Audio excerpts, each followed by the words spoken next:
Et il y a même d'ailleurs des études qui ont été faites sur les fumeurs. En effet, la plupart des fumeurs qui essayent d'arrêter de fumer finissent toujours par recommencer. Alors que les personnes qui arrêtent de fumer, changent leur identité et se considèrent comme non-fumeurs ont un taux de succès beaucoup plus élevé. Avant de voir exactement comment changer son identité, ce que je recommande de faire, c'est de décrire la version actuelle de vous-même, votre identité 1.0, et la version future de vous-même, l'identité 2.0. Donc là, imaginons, notre version actuelle, c'est qu'on est un étudiant fauché, et notre vision, c'est de devenir un entrepreneur à succès.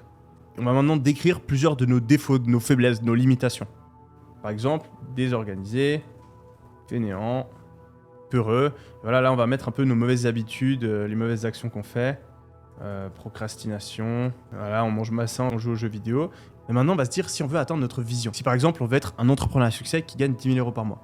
Quelles sont les nouvelles qualités, les nouvelles forces, les nouvelles compétences qu'un entrepreneur qui gagne 10K par mois a que ma version 1.0 n'a pas? Donc voilà, par exemple, je vais me dire, ma version 2.0, elle doit être organisée, elle doit être déterminée.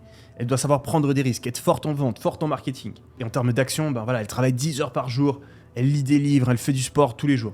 Imaginez-vous vraiment, c'est quoi la version de vous qui réussit? C'est quoi la version de vous qui atteint cette vision? Et essayez de la décrire avec la plus grande précision possible. Et une fois que c'est fait, on va pouvoir passer au numéro 3. Parce que d'une vision ambitieuse peut découler une identité ambitieuse.